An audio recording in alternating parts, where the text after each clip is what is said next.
বিসমিল্লাহির রহমানির রহিম। আমি এস.এম. আহিব হোসেন, সরকারি এম.এম. কলেজ উদ্ভিদ বিজ্ঞান বিভাগের প্লান্ট বায়োকেমিস্ট্রি ক্লাস নিচ্ছি। সকল ছাত্রছাত্রীদেরকে এই শীতের আগমন বার্তায় সবাইকে শুভেচ্ছা জানাচ্ছি। ইতিপূর্বে আমরা প্লান্ট বায়োকেমিস্ট্রি ক্লাসের অ্যামিনো অ্যাসিডের উপর 2টি ক্লাস নিয়েছি। আজকে এটি তৃতীয় এবং শেষ ক্লাস। আশা করব আমার সকল শিক্ষার্থীবৃন্দ ক্লাসটি ভালোভাবে উপভোগ করবে এবং কিছু শিখবে, জানবে। সকলকে ক্লাসে মনোযোগী হওয়ার জন্য আহ্বান জানিয়ে আমি আমার ক্লাস শুরু করছি।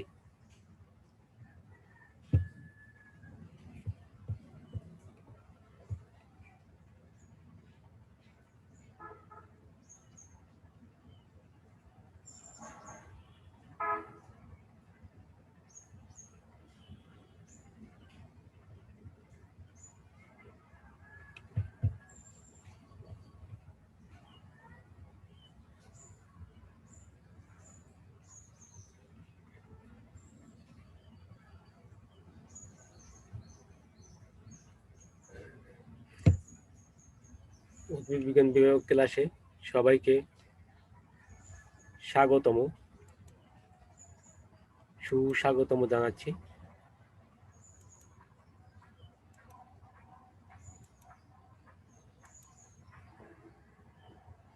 শিক্ষক পরিচয়: আমি এস.এম. আহিব হোসেন, সহকারী অধ্যাপক, উদ্ভিদ বিজ্ঞান বিভাগ, সরকারি MM. College, Jessore. Welcome to botany class, plant biochemistry. Amino অ্যাসিডের শ্রেণীবিন্যাস: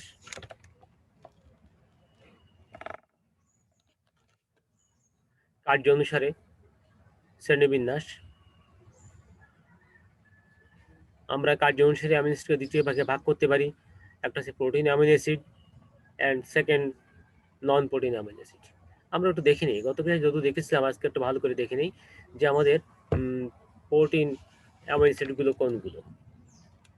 একটা হচ্ছে alanine, arginine, asparagine, aspartic acid, cystine, glutamic acid, glutamine, histidine, isoleucine, leucine, lysine, methionine, phenylalanine, proline, cystine, serine, threonine, tryptophan, tyrosine and valine. এই 20টি আমাদের জীবদেহে protein তৈরির কাজে ব্যবহৃত হয়, তাই এগুলিকে আমরা প্রোটিন অ্যামিনো অ্যাসিড বলে থাকি।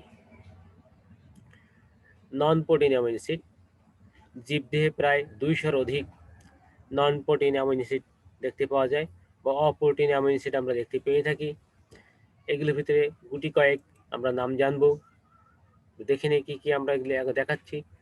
আমরা যেগুলো ইম্পর্টেন্ট সেগুলো একটু আমরা এখানে আলোচনা করছি, যেমন citrulline, cystine, gamma amino butyric acid, GABA সংক্ষেপে বলে থাকি আমরা, অর্নিথিন অ্যান্ড থিয়েনিন।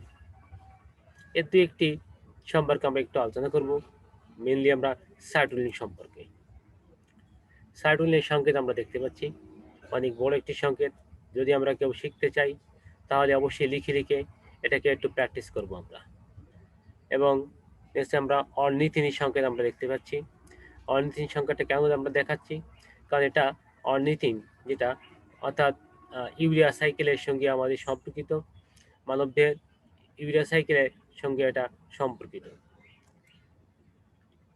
মূলত সাইটুলিন, এল সাইটুলিন আমরা বলে থাকি। এই এল সাইটুলিন হচ্ছে একটা নন প্রোটিন অ্যামিনো অ্যাসিড। এই নন প্রোটিন অ্যামিনো অ্যাসিডটি আমাদের হিউম্যান বডিতে ইনক্লুড হয়। মূলত আমরা বিভিন্ন খাবার থেকে এই non protein amino acid L সাইটুলিনটা আমরা পেয়ে থাকি। বিশেষ করে আমরা তরমুজ খেলে প্রচুর পরিমাণে এই অ্যামিনো অ্যাসিডটি পেয়ে থাকি, এই নন প্রোটিন অ্যামিনো অ্যাসিডটি পেয়ে থাকি। এটি আমাদের দেহের জন্য কতটা উপকারী অপকারী সে সম্পর্কে আমরা একটু দেখি।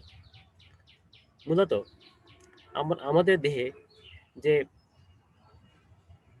অর্নিথিন দ্রব্যটি উৎপন্ন হয়, এই অর্নিথিন যে দ্রব্যটি পরবর্তীতে ইউরিয়া সাইকেলে অংশগ্রহণ করে এটাকে এল সাইটুলিন যৌগে পরিণত হয়। এল সাইটোলিন যৌগ থেকে পরবর্তীতে আর্জিনিন অন্য একটি অ্যামিনো অ্যাসিড রূপান্তরিত হয়। এই আর্জিনিন থেকে আমরা পরবর্তী দেখতে পাই এটি আমাদের হিউম্যান বডিতে বেশ উপকারী, কারণ এটি আমাদের রক্তের চলাচলকে সহায়তা করে থাকে, বিশেষ করে ধমনীর প্রাচীরকে সুপ্রস্তুত করে দেয়, সুতরাং এটি উপকারী। কিন্তু যদি এটি বেশি মাত্রা হয়ে থাকে, যদি এটি কনভার্ট না হয়, আর্জিনিন অ্যামিনো অ্যাসিড যদি কনভার্ট না হয়, তাহলে এটি পরবর্তীতে ইউরিয়া সাইকেলের মাধ্যমে এটি ইউরিয়াতে পরিণত হয়, অর্থাৎ বজ্র পদার্থ হিসাবে দেহ থেকে নিষ্কাশিত হয়, দেহকে বিষমুক্তকরণের কাজে এটি ব্যবহৃত হয়। সুতরাং আমরা বলতে পারি কোনো কিছু বেশি খাওয়াটা উপকারী নয় কোনো হিউম্যান বডির জন্য। তরমুজ খেতে পারি আমরা অল্প পরিমাণে, সেটা আমাদের দেহে উপকার আসে, কিন্তু যদি বেশি পরিমাণে খেয়ে ফেলি আমরা, তাহলে আমরা দেখতে পাবো এটি আমাদের দেহে উপকারের পরিবর্তে অপকার করতে পারে, অর্থাৎ আমাদের ইউরিয়া সাইকেলকে দীর্ঘায়িত করতে পারে এবং দেহকে বিষমুক্ত করতে বেশ কয়েকটা আমরা ঝামেলা পোহাতে হতে পারে। সুতরাং তরমুজ উপকারী একদিকে, অন্যদিকে বেশি খাওয়াটা অপকারী।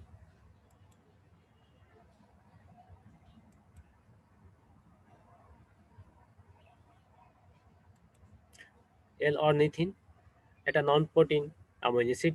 এটাও এল অর্নিথিন এটি মূলত আমরা ফ্রেশ ওয়াটার কাম, বিশেষ অর্থাৎ ঝিনুক যেটা বলতে আমরা পনির, মাশরুম থেকে আমরা পেয়ে থাকি।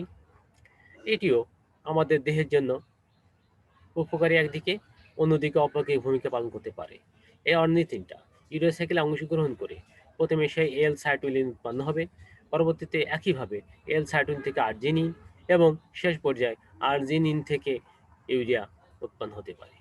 যদি এই আর্জিনিনটা একটা কমপ্লেক্স তৈরি করে, যেটি আমাদের দেহে রক্ত চলাচলকে আগের অর্থাৎ সহায়তা করে থাকে, ইতিপূর্বে যেটি বললাম আমরা, একইভাবে কাজটি করে থাকে, কিন্তু বেশি মাত্রায় খেলে এটি আমাদের দেহে অসুবিধা সৃষ্টি করতে পারে, অর্থাৎ ইউরিয়া সাইকেলকে দীর্ঘায়িত করতে পারে। সুতরাং আমরা যেটি খাবো সেটি পরিমিত পরিমাণে আমরা ভক্ষণ করব, সেটা আমাদের দেহের জন্য উপকারী হবে।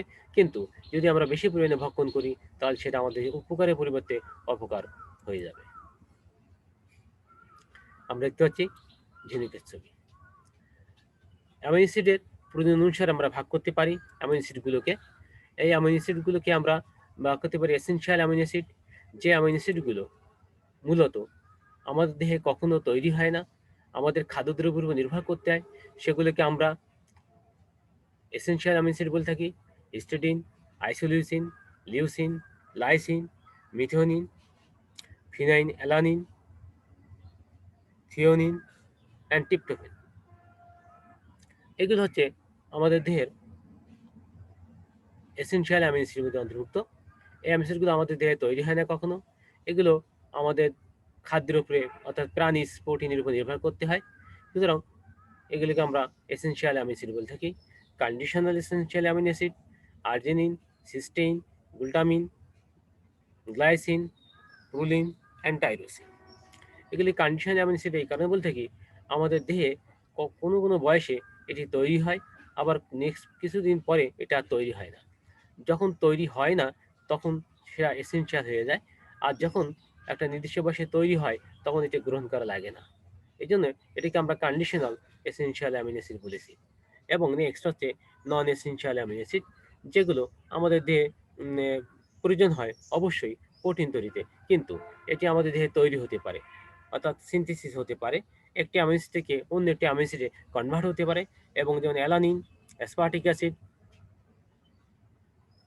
অ্যাসপারজিন, গ্লুটামিক অ্যাসিড, সেরিন ইত্যাদি, এগুলো দেখতে পাই। এই সকল অ্যামিনো অ্যাসিডগুলো আমাদের দেহে তৈরি হতে পারে। সুতরাং আমাদের খাদ্যের উপরে এগুলোকে নির্ভর না করলেও চলে, এগুলোকে আমরা বলেই থাকি অর্থাৎ নন এসেনশিয়াল অ্যামিনো অ্যাসিড।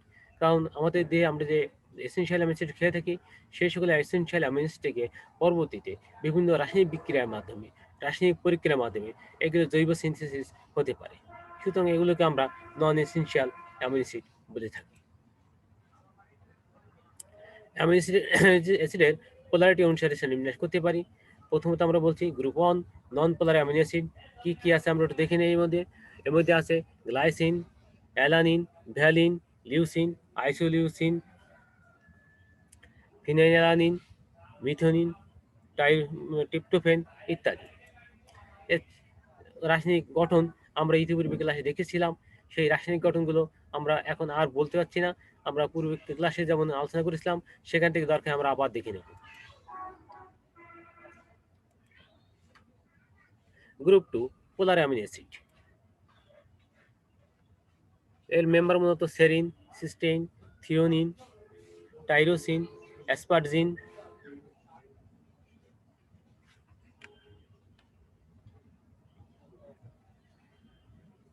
ঝামেলা করছে একটা জিনিস।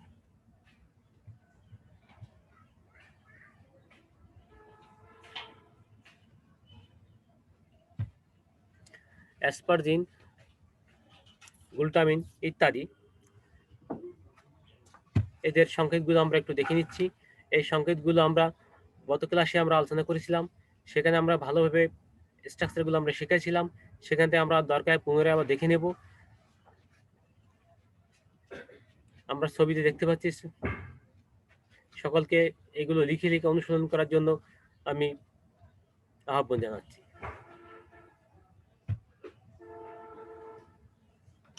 অ্যাসিডিক অ্যামিনো অ্যাসিড মূলত আমরা গত ক্লাসে বলেছিলাম কোনটি অ্যাসিডিক, কোনটা নন অ্যাসিডিক অ্যামিনো অ্যাসিড, কোনটা বেসিক অ্যামিনো অ্যাসিড আমরা শিখেছিলাম। সেখান থেকে আমরা লিখেটা আবার দরকার শুনে নেব। সেই অ্যাসিডিক অ্যামিনো অ্যাসিড ভাগগুলোকে আমরা ভাগ করতে পারি। নেক্সট আমরা ছবি দেখতে পাচ্ছি অ্যাসপার্টিক অ্যাসিড এবং গ্লুটামিক অ্যাসিড। অ্যাসপার্টিক অ্যাসিড এবং গ্লুটামিক অ্যাসিড সেখান থেকে আমরা সংকেতটি দেখে নেব আবার আরেকবার।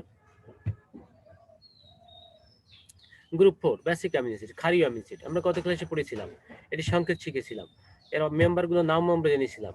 তবু আরেকবার একটু দেখে নিচ্ছি আমরা। অর্থাৎ লাইসিন, আর্জিন অ্যান্ড হিস্টিডিন, এগুলো হচ্ছে আমাদের ক্ষারকীয় অ্যামিনো অ্যাসিড। সুতরাং আমরা অ্যামিনো অ্যাসিডগুলোকে আমরা দেখলাম কতগুলো ভাগে বিভক্ত করা যায় একটা পোলারিটি অনুসারে: polar amino acid, non polar amino acid, acidic amino acid এবং ক্ষারকীয় অ্যামিনো অ্যাসিড। গাঠনিক ভিন্নতা অনুসারে আমরা গত ক্লাসে পড়েছিলাম। এই চিত্রটা আমরা গত ক্লাসে দেখেছিলাম। Aliphatic amino acid, aromatic amino acid, acidic amino acid, basic amino acid, sulphur amino acid এবং তার ডেরিভেটিভস। অ্যামিনো অ্যাসিড ডেরিভেটিভস গুলোর নাম আমরা দেখে নিচ্ছি একটু। Vitamin, carnitine, carnosine, creatinine, হাইড্রোক্সিপ্রোলিন, glutamine, অ্যাসপারজিন ইত্যাদি। এগুলো সবই অ্যামিনো অ্যাসিডের জাতক বলি থেকে আমরা, অর্থাৎ অ্যামিনো অ্যাসিড থেকে বিভিন্ন দ্রব্যের বিক্রিয়ায় এগুলো উৎপন্ন হয়। থ্যাঙ্কস টু অল, সকলকে ক্লাসে মনোযোগ হওয়ার জন্য ধন্যবাদ।